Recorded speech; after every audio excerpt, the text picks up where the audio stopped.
Hello, welcome to Sephra's World. My name is Sephra, and this is my world, or rather, my pop culture channel. And today I'm going to talk about several things, and I'm just going to put them all in one video because I don't want to make like 6 different videos. I don't really have time for that. It's better if I just do one long babble and you fast forward to the one you want to see. It's been a busy day in the old pop culture uh, world. Um, I'm just thinking about I'm just going to discuss the things that I was already discussing. I'm going to discuss Rust, The Bachelor, 90 Day Fiancé, Big Brother Canada, and maybe I'll touch a bit on Capote and the Swans. We'll see. So for Rust, I will say we had the verdict. The verdict came in, and I'm satisfied with the verdict, we know, Hannah Gutierrez Reed was found guilty of accidental manslaughter or whatever they called it. And she is, I've said it repeatedly that it was her job to load the gun. It was her job to lock down the weapons. It's her job to check the ammunition. She was hired as an armorer, and that is their job. And it's her job to make sure there's no live bullets on set. It's her job to make sure she didn't put a live bullet into a gun that Alec Baldwin's going to be flailing around with. But at the end of the day, she did.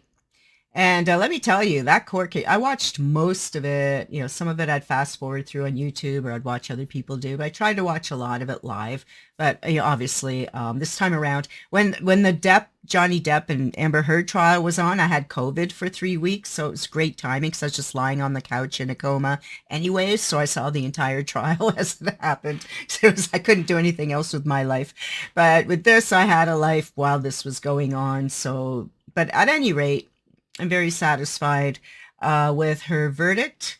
And even if she just gets house arrest or whatever, I'm fine with that because I do feel like there are a lot of moving parts, as we all saw, to what happened with this. And she has definitely learned her lesson. Her father is famous gun guy. He just looks in shock the whole time about how any of this went down. And I know there's speculation that it was his bullets that were live that he gave her to use on the set. But at the end of the day, it still was her job to examine every bullet that was used on set. And so that's it. So she was taken away in handcuffs from the courtroom. Actually, I didn't see them put handcuffs on her. I don't think she was. I think they were just walked her out. They probably do put handcuffs on her at some point because that's, at least in Canada, it's traditional practice. You handcuff them even if they're not being hard to get along with or whatever. It's just part of the procedure. So she was taken right away to jail. And her trial, from what I can gather, not trial, but they'll decide her sentence in April, I believe, is what they were discussing. And she's up for, I believe, 18 months of jail time and $5,000 fine. I suspect, she'll have time served and then she'll probably get maybe a year house arrest or something like that. I can't imagine her actual sentence will be super severe, even though she did kill, well, someone died and someone else was really badly hurt. But I believe because of the way this case has been, with all the media attention, and then Alec Baldwin's case will be coming up in July, and the fact that the set was, it wasn't just her. There was a lot of out of control things on that set. And so, you know, we'll see. We'll see. I said before, I think I said it in the last video, that the whole, cutting corners and all that, that's every film set ever. every film set's cutting corners. Every producer is a tightwad. Everybody wants to hire the least expensive people. Everyone wants to hire, buy the least expensive stuff. They want to make people work as fast and as long as possible.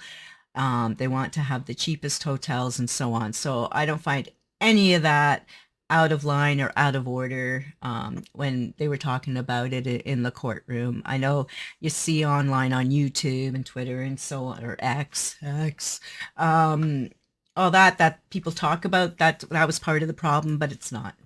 It's not. That's every film set ever. I've been on dozens, and I know people in them, and it's the same. It's hurry up and wait. Hurry up and wait. That's a film set for you.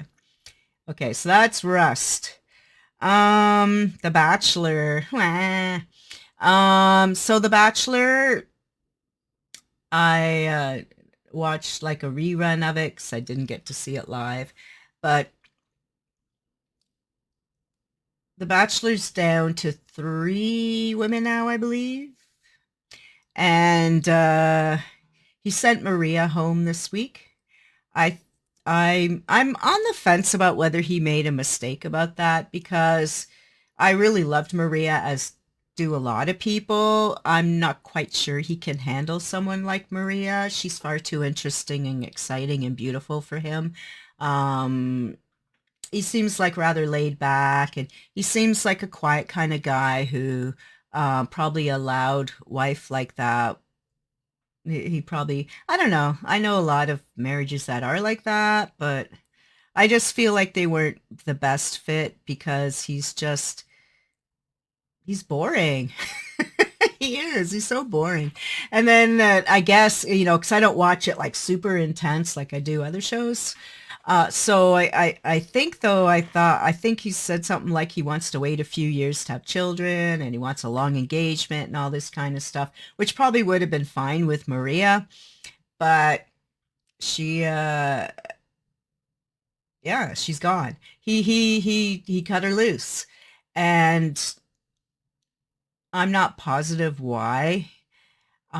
She said she wanted to leave. But the reason why she wanted to leave was because she was jealous, which means she has feelings for him, that she's falling in love with him, and she didn't want to see other women kissing him because it was upsetting to her. And even though that's the name of the game, and we all know that's how the game rolls, it she was having a really, really hard time with it and was honest about it. So he convinced her to stay. She was going to leave because she can't deal with it. And it had nothing to do, like, I think it did have everything to do with feelings for him because she wanted him so badly. She didn't want to see other people with him. So she's just going to leave because she figured she's not going to get picked. So why torture herself? So then he begs her to stay, and then he throws her away, saying that he doesn't believe she's into him or something. And meanwhile, the whole reason she was upset is because she's into him. So he's just a stupid idiot. And I do think in a way they might bring her back. They might have her, sometimes they bring someone back as a surprise, and then the guy thinks he's made the choice, and because he got the one person left who probably should have been the one. This has happened before, and then they bring her back, and then he's all confused, and then everything's fucked up, and probably no one wins. And we keep seeing previews where he's crying and people driving away in cars, and they're trying to set it up that he doesn't get engaged at all. Who knows? I don't know. The 3 women that are left. Good luck to you. Oh, also, the other thing I wanted to say about Maria. God damn, I need to make notes of these. Because I think about all these things all week, and then I want to talk about them, then I forget. I also think he cut her loose because she's Canadian. That was a huge one for me. I didn't see, I don't know if it's ever been discussed, because like I said, I kind of ignored everything unless Maria's on. But when he gets engaged and married and all the things, where is he planning to bring the person to where he lives, or is he going somewhere else? I'm not even sure what he does for work, to be honest. So maybe that was part of it, is he didn't want the cross country stuff, even though they were in Jasper, gorgeous, and then Maria's family lived in Niagara Falls, so they got to hang out at the falls all day. It wasn't clear to me if he'd been to the falls before.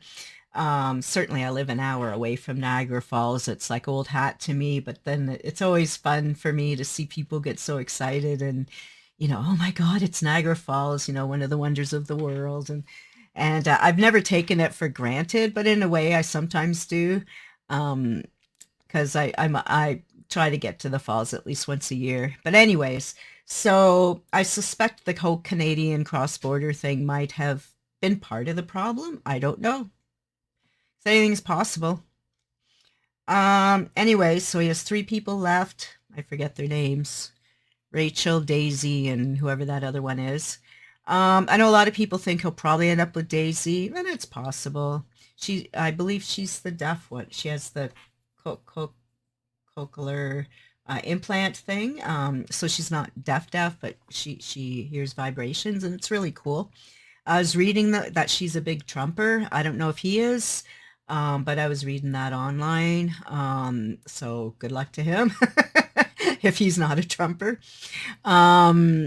So I guess she'll be popping out babies like crazy if she's Republican, because those Republicans these days don't believe in birth control or abortion. So she better be careful in those fantasy suites. Okay, I'm being an asshole. I'm sorry. And Rachel, I guess. And then the other, oh, what's her face? Yeah, she's really beautiful. Kelsey, yeah, she's really gorgeous. Kelsey is beautiful.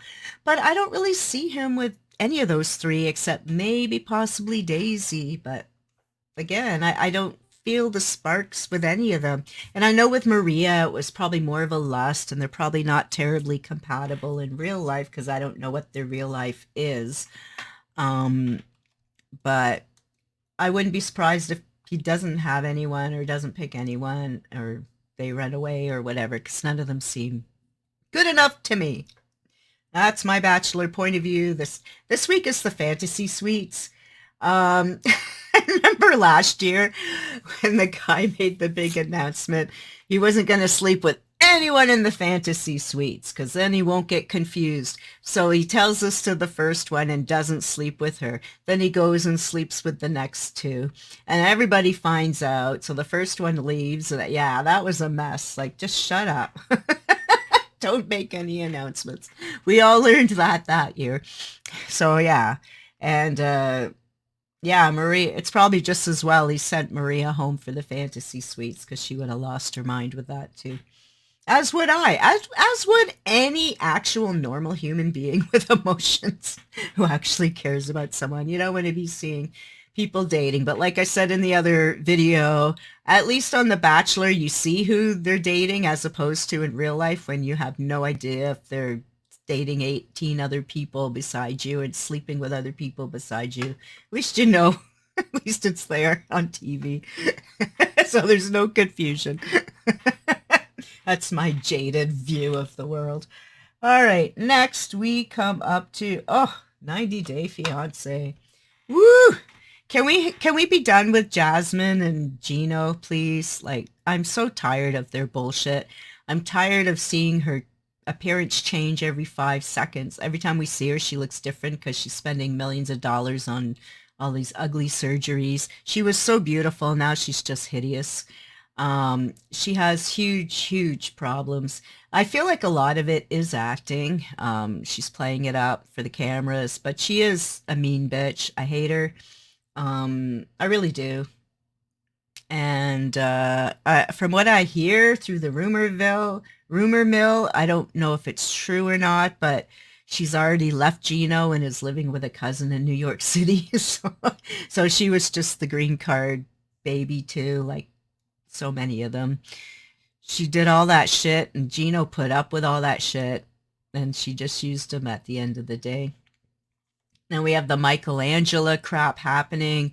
Michael claiming Angela abused her. Gee, you think? We only saw it with our own eyes on TV. I'm not sure what's happening with them and what's true and what isn't. I think Michael's still away from her and reported her to the police that she's abusive, and I think she's trying to get him deported. I'm not sure because I hear all these oh, my screen went off. All these crazy rumors, you don't know. You don't know what's real and what's in the simulation. And now Big Brother Canada 12. So I'm covering this. I've never watched Big Brother before, like all the way. I've tuned in now and again in the early seasons of probably the US one. I was never really sure how the game was played, and I still don't know. But right now we have Big Brother Canada 12, and I actually know one of the contestants in real life. So I am so excited. Um, uh, Dennis Freitas is the dude I know, and I'm really good friends with him and his partner Andrew Robertson. It's actually Andrew who I met first. We've been friends for about 10 years now. We're both writers, and we connected over our work, and we do projects together and stuff, and writing groups, and then so, of course, I've been to many parties and met Dennis, and Dennis helps us run tables at conventions and stuff. And he's an amazing guy. And of course, Dennis is a gregarious Aquarius, such as moi. So it's been so much fun. So Andrew threw a watch party for the premiere episode of Big Brother Canada 12 on Tuesday night over at the Alpine Club, which is a bar in Toronto. So there were over 60 of us gathered there to watch Dennis on his TV show premiere. So that first episode, they introduced all the players. There's 16 players. So I guess I can't remember if there's 16 plus 2 that returned or 14 plus 2 that returned. I'm not sure. You can go to the website and look. So they brought back 2 people from previous seasons. So they're like heads of the house, and then they put people on teams. So Dennis is on Anthony's team, or in his house, or however it works. And then so on Wednesday night, they had another episode, and so I guess getting to know people a little more, making the teams, and then oh yeah, that's how they picked the head of the house, was on that Wednesday night. And they also had a challenge on the Tuesday night that ended on the Wednesday night. And so the Tuesday night, they had a challenge for that to hold a rope till they die. And so Dennis made it 4th. He was the 4th to fall. But at the end of the day, it didn't really matter. You kind of realize when you're watching it, because it gave them, I think all they got from that was that they got to pick the person they wanted to be with first. I don't think it gave them immunity for the week, but the 2 head of households that are the returning people, they have immunity this week. Anthony did discuss with Spicy V that he felt Dennis was a threat because he's older. Dennis is the oldest castmate by a lot. He's 48. The next in line is 40. Then most of the other ones are like in their 20s and 30s. Anthony was saying that Dennis might be a threat because he's probably more set in his ways. He's probably less able to manipulate. So he's thinking he might have to boot him out first. And that makes me sad. But I'm thinking, you know what? If Dennis proves to be hard to manipulate, it's not because he's older. It's because he's an Aquarius. Because we're the most stubborn people you'll ever meet. When Aquarius has their mind set on something, like, you cannot budge us at all, ever. So we'll see. And then here in Canada on this show, they do daily streams. So they have like cameras running all the time, I guess. And then every day they've been dumping out like 1.5 to 2.5 hour streams for us to watch the people in the house and what they're up to and who's talking to who and all that stuff. We haven't seen much of Dennis at all with how they've been editing that. So I'm a little concerned. I hope he's not booted the very first week, because it'd be so much fun to see him progress a little more. So tomorrow night, Sunday night, they do, I guess that'll be when the first person gets kicked off. Like, again, I don't really know how the game is played. and I don't know what it means to be on a team or not, or but I'm learning, I'm watching and learning. So those very long streams, like those 2 hour streams, luckily I'm running some couple of online stores. So while I'm photographing and listing products for my stores, I watch the Big Brother. I have it going so I can hear what people are talking about. And then, yeah, I guess the last thing, just quickly, Truman Capote, the new Ryan Murphy, the latest Ryan Murphy entry, feud, is Truman Capote and his Swans. I think we're on the second last episode. I think we just saw the second last episode. I thought it might be the last episode because I thought he died, but maybe he didn't. I don't know. But this last episode really felt like a Ryan Murphy project where a lot of the previous, not so well, they did it in the sense that they were really focusing on, that being gay and gay relationships and that sort of thing, and the upper crust of society, and the society ladies and all that kind of stuff that Ryan Murphy really likes to explore, the different levels of society, and the rituals and the all this stuff. So definitely we have a lot of that going on. I haven't really enjoyed it that much, the Swan one. Um, I'm not sure why. I think I just find Capote super annoying, and I can't stand it. I can't stand that. And I know that's how he was, and I know he's being portrayed how he should, but he is so goddamn annoying. It's like he just talks and talks and talks and talks and talks and talks and whines and talks and whines, and he's so narcissistic, and um it's just, and then being an alcoholic too. So for me, it pushes a lot of buttons because I have a lot of alcoholics in my life, and that's difficult. And then to see it played out is always difficult, but that's fine. I watch all these movies all the time. Um, then the way he gloms on to rich and famous people reminds me of someone I know in real life who gloms on to rich and famous people, and then the minute you can't do anything for him, he just drops you. Unless he hears that you're doing something again, then he'll snake his way out of the woodwork and glom onto you, and you never realize he's a false friend until you kind of see what other people are saying, or you get the idea, something happens, like when Capote was writing about these women, and they realized he wasn't a real friend. He was a false friend. So I could definitely relate to a lot of stuff like that, where people pass themselves off as something they're not, pass themselves off as really good friends, and then they go and backstab you.